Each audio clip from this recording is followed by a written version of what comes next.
This is Bloomberg Law with June Grasso from Bloomberg Radio. Warner Brothers Discovery is suing the NBA for breach of contract after the league didn't accept the company's matching offer for one of its packages in its upcoming 11-year media rights deal. Warner is the parent company of TNT Sports, and the NBA said it wasn't accepting Warner's $1.8 billion a year offer and instead signed deals with Amazon, Disney, and NBC Universal. The new contracts are expected to triple the league's broadcast income. Charles Barkley, who's been an analyst on TNT for 24 years, was outspoken about the deal. This was a last-ditch cash grab by the NBA and the players. That's why I think they signed an 11-year deal. So they're like, hey, let's get as much money as we possibly can right now. This is going to be our last bite of the apple because TNT, ABC, ESPN, they're not going to pay more money going forward. The lawsuit is another chapter in the deteriorating relationship between the NBA and Turner Sports, a relationship that's lasted nearly 40 years. Joining me is entertainment and media lawyer Ronald Bienstock, a partner at Scarinci Hollenbeck. What happened here as far as you can make out? This is what appears to have happened because there's a lot of redactions in the complaint. So it's kind of hard to know some of the specifics of the agreement prior, but I will tell you what I think happened. So this is really a fight between tech corporate structure looking to find their way into the larger dollars of entertainment properties, and you can't get any bigger really than sports, versus the, as the kids would say, old school broadcasting. You've got a company, TNT here, who has had the right as a licensee for 40 years within their agreement, which, again, a lot of redactions, hard to know the specifics, and the definition of the word match right, a commonly used, I don't want to say trope, but a commonly used part of entertainment agreements where somebody who has rights to something would like to keep those rights to something, but they allow a third party to come in, make the offer, and they get to match. That's a discussion we have to have. What is the match right? How is it defined? And then, you've got a usurper, if you will, a tech company, Amazon, obviously Disney, that comes in and says, I want to make a really great offer to you. I'd like to bring this asset, which is called an asset by TNT in their complaint. I want to bring this asset to our camp, and we think we can do a great job with this. And the billions of dollars every year we think we can enhance and do really well with and enhance the NBA's income and enhance ours. Obviously, bring bigger and better advertising dollars to their format and subscriptions, and we'd like to make an offer on this. Somewhere they made that offer, right? The timing was correct. They made the offer, and TNT had to, quote, match. So TNT says we matched. We matched timely. That's not in dispute. Seems to be all done correctly. But Amazon is saying, and apparently NBA is saying, no, you didn't. You didn't match according to the agreement. We have other services or other things we can offer. You didn't match that. You're only matching the initial offer. And that definition of match is one of the crucial discussions with billions of dollars at stake. I mean, what's the general interpretation of what match means in a contract like this? So in entertainment businesses like this, the match would be first right, like a first right of refusal. And that's what the definition, I'm not clear about, and no one's clear about because its contractual language has been redacted from the complaint. But there's a real difference here. And that is the difference would be between I get to match and the words that are used in the complaint as an incumbent, which is not a commonly used word in entertainment property agreements, incumbent. It says as an incumbent, TBS has the right to match any, quote, third-party offer, end quote, for future NBA telecast rights. Right to match any third-party offer, which would indicate to me that it's an initial match right. If someone says 200 and I say, I'll give you 200, I'll match that.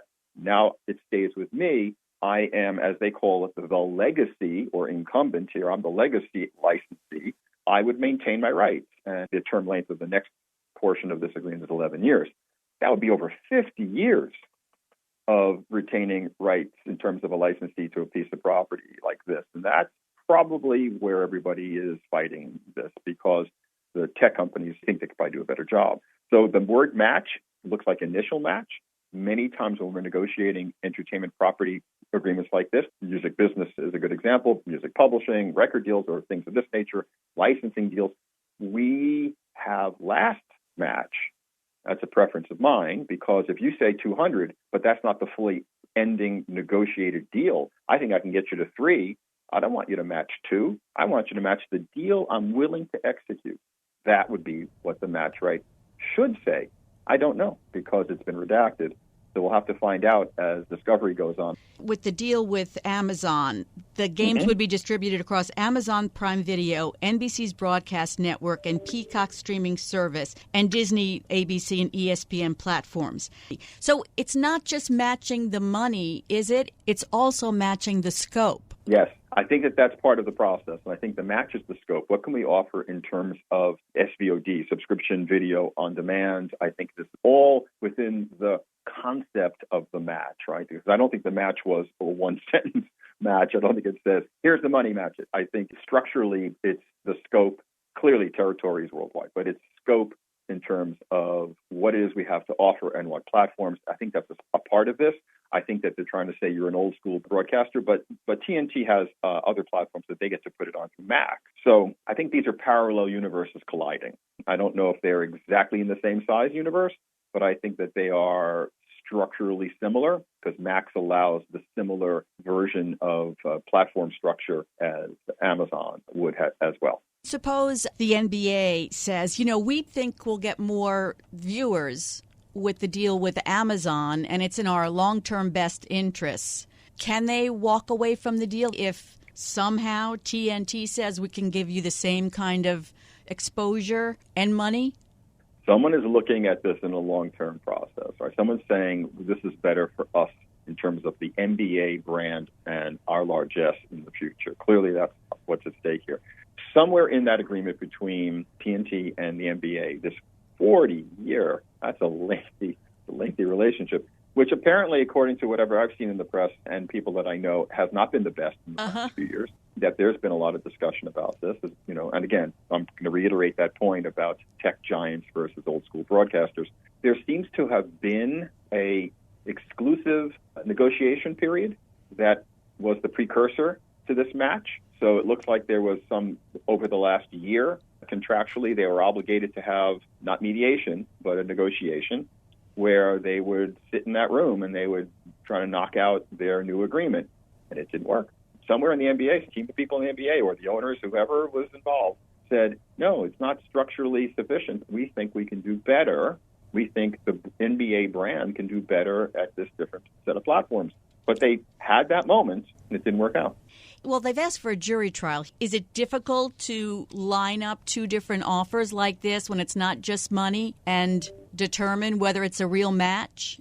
I don't think it's that sophisticated. Look, this jury trial demand, yes, but think about what we've got here. We've got in the quest for injunctive relief, specific performance. I mean, everybody's just looking to try to keep it long before you get to a jury. But if we get to a jury, this to me looks like you can put the two offers up on, large boards in front of a jury and go, there's their offer, here's our offer. Look at ours. You see, we match that. There it is. I don't think it's hard to get in front of a jury. It's not difficult areas of law. It's going to be, how do you define match, and did we do it? And if we did it, I'm going to show the jury, here are these two placards right up here, right? Here's ours, there's theirs. Getting to that, though, oh my goodness, we have a long way to go. we have all this other stuff we're going to have to go through. Also, Warner Brothers said that if this isn't settled before the contract expires, they want an injunction. Yeah. You think a judge would give them that? Well, it says a lot. If a judge grants an injunction, that also says there's a likelihood you're going to win on the merits. That kind of steers things in a different direction. A prognosticator is tough. Interesting that Turner, in its complaint, said that we strongly believe that this is not just our contractual right, but also in the best interest of fans who want to keep watching our industry-leading NBA content. I wanted to discuss just TNT's investment into the property they call their asset, which they shouldn't be calling its assets, but they do in that complaint. And that's very telling. They've come to think of it as their own. They have a large investment in the NBA broadcasters and experts and color commentators. That's a lot of money they've got invested, and they've been very successful with that. I think they've won their own Emmys separately, whatever those shows are. I know shows now start before the game, during the game, after the game, next week's game, and I know it's absolutely they're not ending. It's just a perpetual series of commentary. But I think that's a huge part of this. That they say, look, we pay Charles Barkley X, and we have the best people to do this. Now, who are you going to bring on to do this, right? Look how we've invested into this. And I think that's part of this, and I think that what they're trying to say in the complaint, which leads back to the injunction angle here, is that we've got so much invested, and look at the terrible losses we'll suffer. Well, I have a hard time. I mean, that's 40 years. Did you do everything in the 40 years? I think that's going to come up, right? They're going to say they got complacent. Sure, they had this great team of experts, these really popular hosts and, superstar guys and gals. It's interesting to see in the complaint. I want to say it's a woe is me kind of thing, saying how terribly we'll be hurt. Sure, that's what complaints say, but that's not the point here. It's, did you match it? Did you follow what they had said? I also want to know what went wrong in that exclusive negotiation period. What happened there? And ultimately, if I can be the prognosticator for a second, if it doesn't work out, there may be a split the baby here. It is state court, it is state supreme in New York, so this won't be the first time anybody does something like this. They may say, you know what, for the first 3 years, we may give key games to stay with TNT and their team, and then regular season games X, Y, and Z will go over here, and then eventually we're going to morph this all entirely over to the new licensee. That may be how this gets done. Nobody, particularly NBA and TNT, nobody's going to want to have this extend past even the preseason. So I think they're going to have to figure out methodologies to compromise at some point. It's not like they're going to postpone the season. So I think that the issue is going to start to come up pretty fast and furious. This is not just rocket docket as in the federal system. This is going to be, oh boy, we got to move this along. There's billions and billions at stake here. And this is one of the most valuable properties in the entertainment biz in the world. And we need to get this moving along. Are courts reluctant to force someone into a deal they don't want to be in? Yes. Simplest answer I can give. Yeah. That's a common discussion. Like I said, back in entertainment properties, if an artist wants off a label, the judge is going to say, how are you guys getting along? Oh, terribly? Okay, no, I want you guys back together. Shake hands. Come on, you can put it back. Never happens. It never happens that way. There's always some override, similar to the theory here of certain games being split up. There may be an override on structure of money. There may be a way to, you owe 2 records to this person. Oh, you owe 5 songs to this publisher. Oh, you owe 12 episodes to the original production company. Yeah, we do that to get through the process so we don't kill the golden goose here. Entertainment properties take decades, if not lifetimes, to develop like this, and so nobody wants to hurt that just when it's probably coming off an Olympic high right now. Mm-hmm. So I think that there are going to be ways we get this resolved that may not be in the standard methodology. I think there's going to be a lot of meetings in chambers. I think there's going to be a lot of meetings with everybody just discussing how to make this work, but it's going to be a fascinating couple of months. So you think that there might be a settlement before this gets more serious, before it goes to a jury or a judge makes a decision? I think there's a possibility there's going to be a series of workarounds to try to satisfy some immediacy for TNT, but I think eventually there's going to be a transition. Unless everything has gone wrong from the Amazon point of view in terms of where the match was and how you define match, it sounds like the timeliness was there, had an exclusive negotiation process that preceded it, and it sounded like something happened in that definitional process. Somebody says, we did it. The other side, NBA, is saying, no, you didn't do that. No, you didn't. Is it based upon, as you and I just discussed, the variable platforms and the extensive nature of the other digital platforms? It's hard to know. The redactions make it hard to know because at the end of the complaint, June, there is a series of redactions where it's effectively saying the Amazon offer, they figured a way around it. And that's the kind of language you see in the complaint. They found a way around it here. They did something here that wasn't in good faith. It's a bad faith effort to deprive TBS of its contractual rights. That's pretty hefty. Redacted in the complaint. We don't know what the language was, but they're saying they caused the match to be rejected. Has to be proof of that. What did they do? where is that here? Where is that scienter? What did they do? What was so crafty about these guys that they were able to convince them that they could get around the match right? That's redacted. We're going to have to go find out once this proceeding really gets rolling. To me, in the last overview, it could have been that everybody got complacent on the TBS TNT side. Could have been. I mean, they had this property for 40 years. It could have been. I don't know. Maybe they got complacent. Maybe they could have done more. Maybe they weren't pushing the brand as well along as they could. I mean, these are growth issues that the NBA has access to that are not a part of the record. But I started out by saying I'm going to stay with it. This is the invasion of the tech companies, and they're coming for the old school broadcasters, and they think that they could grab up these multi-billion-dollar properties and do something new with them, and gives them a lot of clout. We're not just delivering packages anymore, right? We've got entertainment properties, and we're going to have a long-term 11-year deal on one of the most important entertainment sports properties in the world. I may use that line. We're not just delivering packages anymore. Thanks so much for being on the show. That's Ronald Bienstock, a partner at Scarinci Hollenbeck. Coming up next, why federal agencies are losing more court battles since the Supreme Court's term ended. This is Bloomberg. Last term, the Supreme Court changed the landscape for federal agencies when it threw out a 40-year-old precedent known as Chevron deference, which required that courts defer to reasonable agency interpretations of ambiguous laws.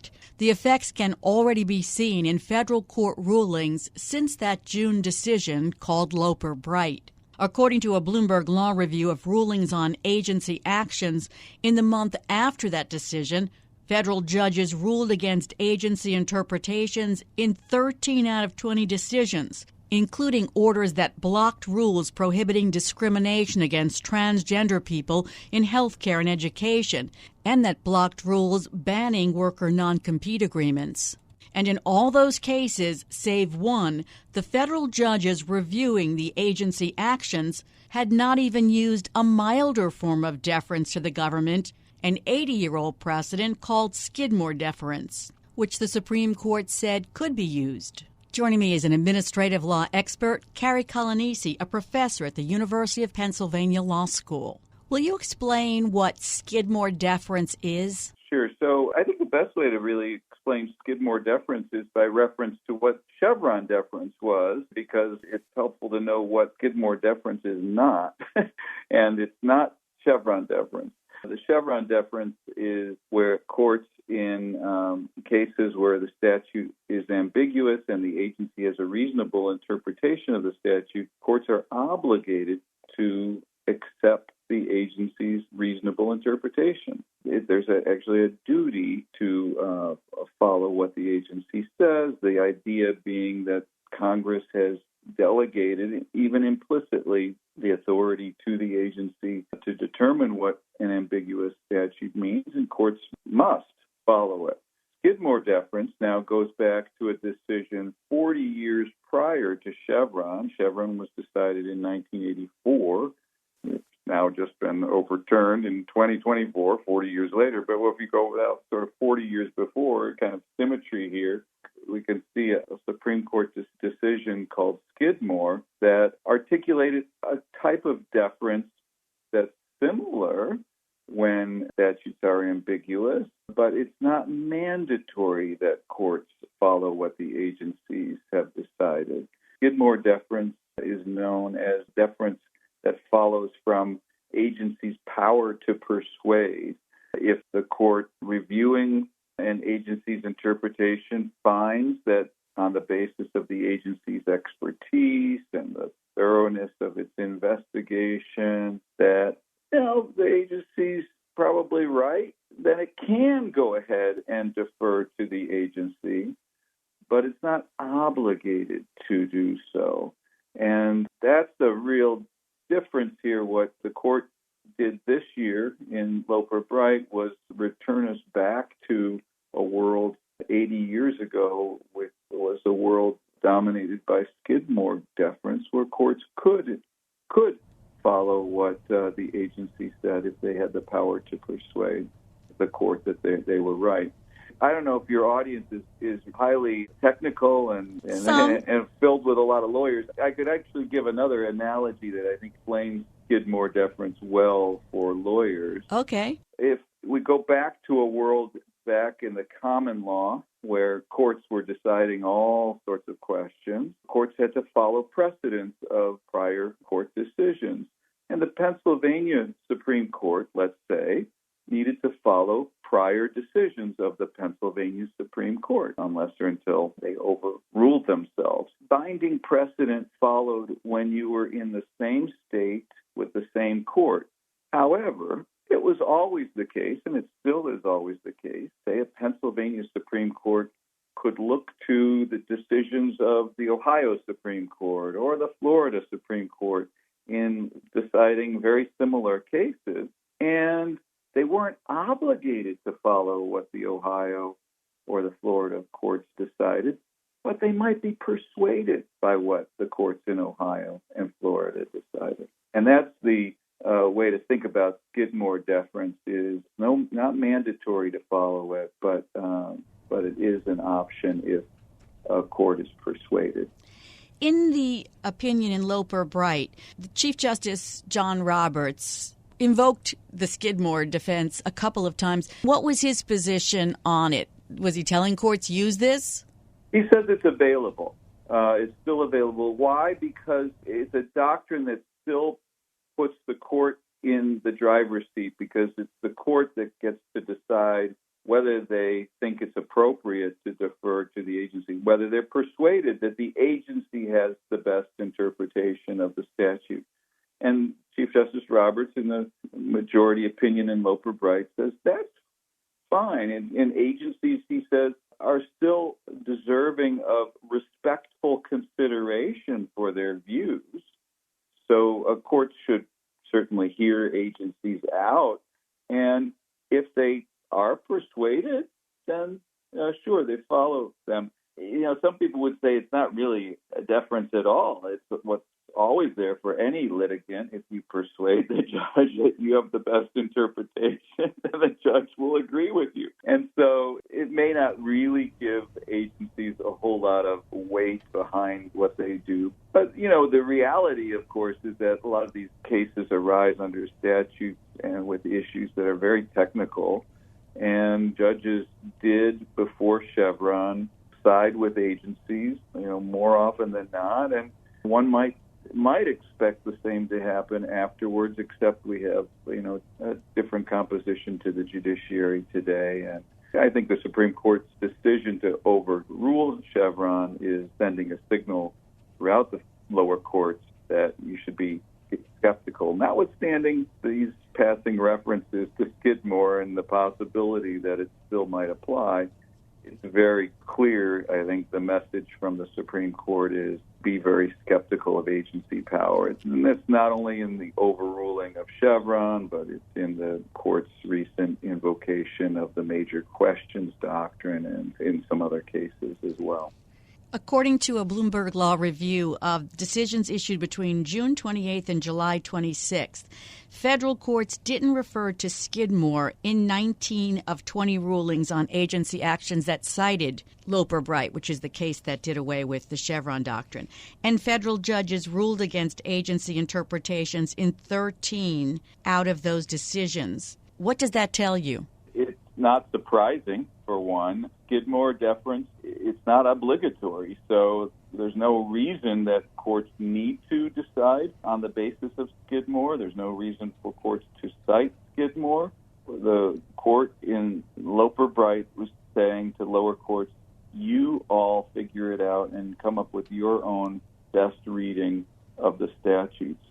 And that doesn't leave a whole lot of room for deference of any kind, even an optional kind of deference like Skidmore.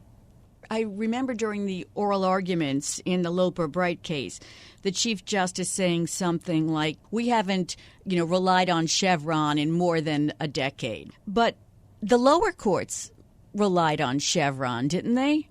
Sure, they cited Chevron, right, absolutely. That's why Loper-Bright, 3 key words, Chevron is overruled, were so important, as it signaled to the lower courts, don't cite Chevron anymore. You have to figure it out. And, I've kind of thought thought of it as a legal earthquake. I mean, it's really shaken things up here after 40 years of courts citing Chevron. It was one of the most widely cited administrative law decisions, really one of the more widely cited of any Supreme Court decisions of all time. And now the court says, stay away from that. Don't cite it. And so it also, I think, has around it kind of a penumbra that is apparently telling lower court judges, be skeptical of deference of any kind. Because, again, your job as judges is not to defer to anyone, but to make the best reading of the statute yourself.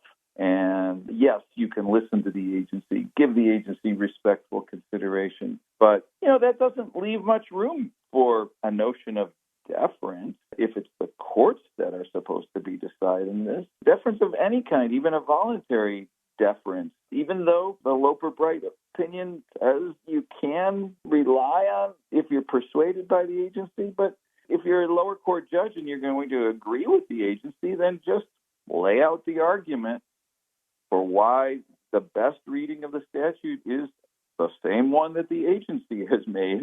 No need to cite Skidmore, just lay it out.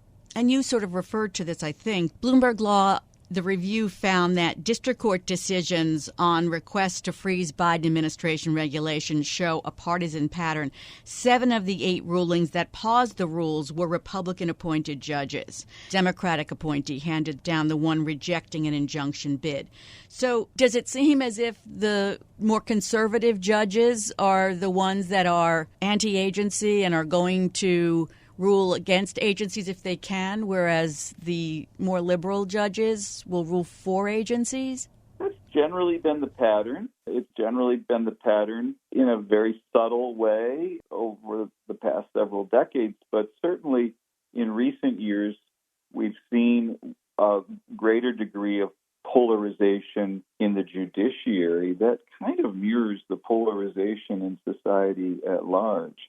And this is a matter, I think, of considerable concern generally about our court system, but it also will manifest itself in judges of different, political, partisan, ideological persuasions coming to different readings of the statutes. There's empirical evidence that indicates that, and we might expect that judges that are skeptical of agency power are hearing this signal that the Supreme Court is sending in Loper-Bright much more loudly and strongly than our other judges, perhaps. Now, it may be the case, of course, that there will be judges that are willing to side with the agency too, and they're going to say the best reading is the agency's interpretation. In some sense, we're going to have some dueling opinions, I suspect, in various different courts around the country,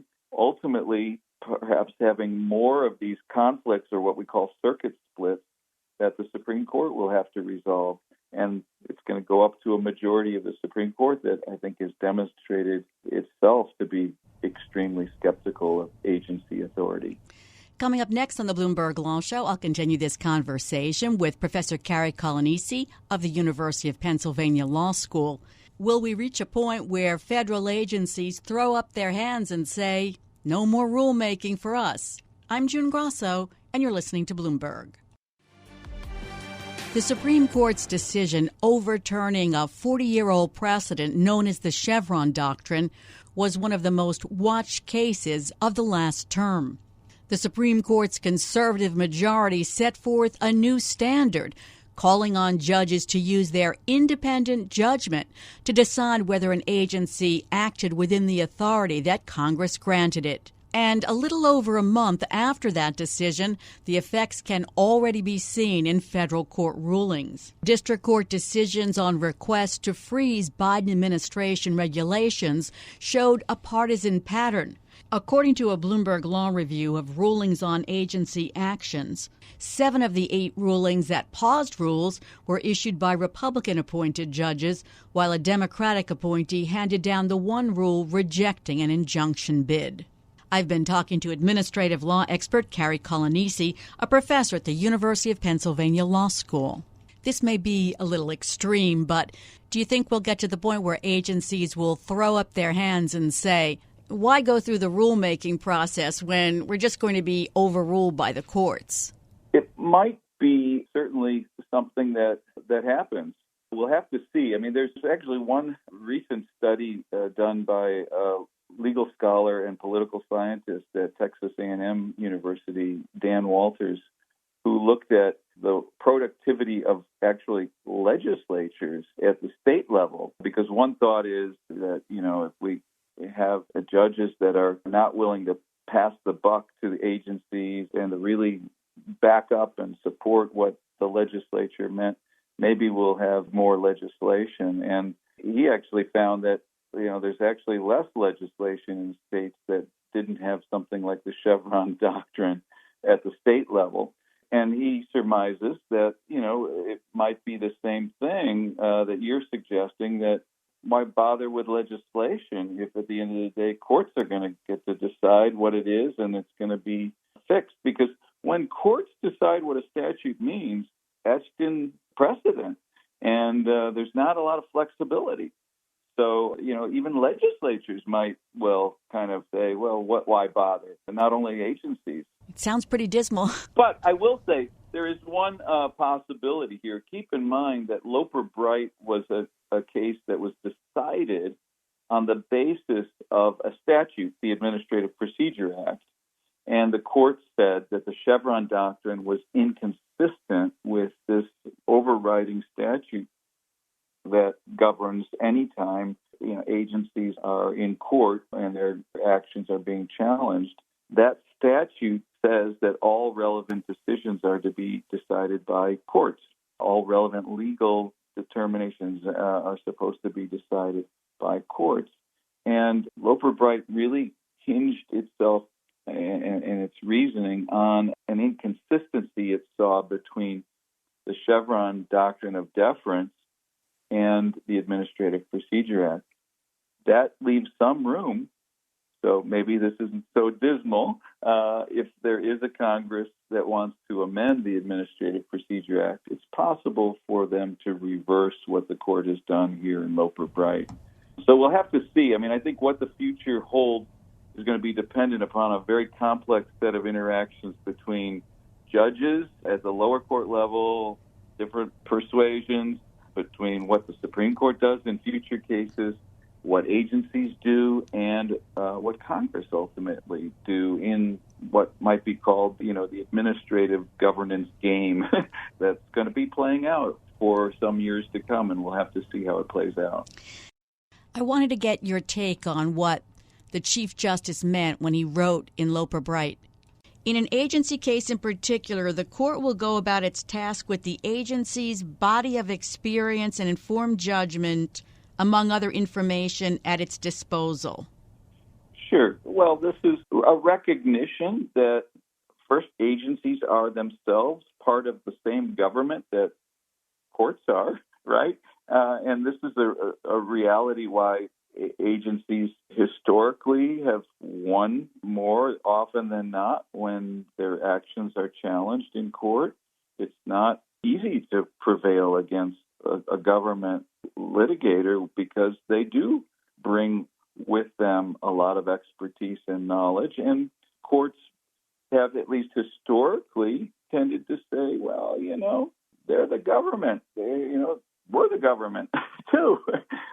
In some sense, maybe on the same side. And, as long as the government's been pretty reasonable and Congress intended the agency to decide, we should follow that. That was the underlying basis of Chevron. And Justice Roberts is, I think, recognizing the reality that those factors will still be there. The question, though, is the judiciary has changed, and it's not so clear that there are as many judges that are as inclined to say that we're on the same team as the agency. There are judges, I think, out on the federal judiciary today that see administrative agencies as part of a deep state, a conspiracy of working against the public and hamstringing business unduly and so forth, being out of control and needing to be reined in and being very suspicious of them.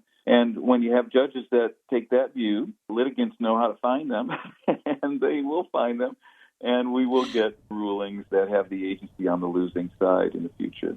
Do you think that at some point this is going to have to go back to the Supreme Court to give more instruction to the lower courts, or this is it? Oh, no. There's a lot of unanswered questions in Loper Bright.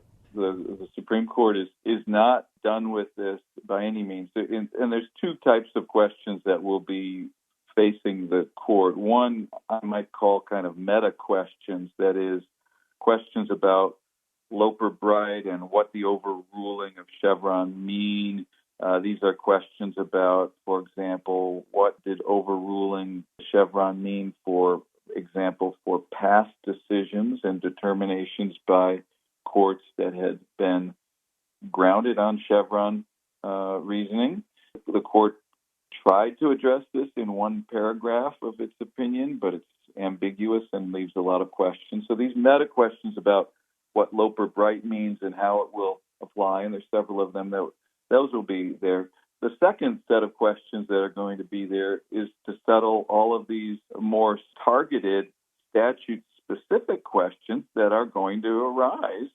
And to some extent, they always did arise when different circuits come to different meanings about what the same statute says. And the court may well have to be even busier than it is today in resolving what we would call circuit splits, or where different courts are coming to different best readings of the same statute.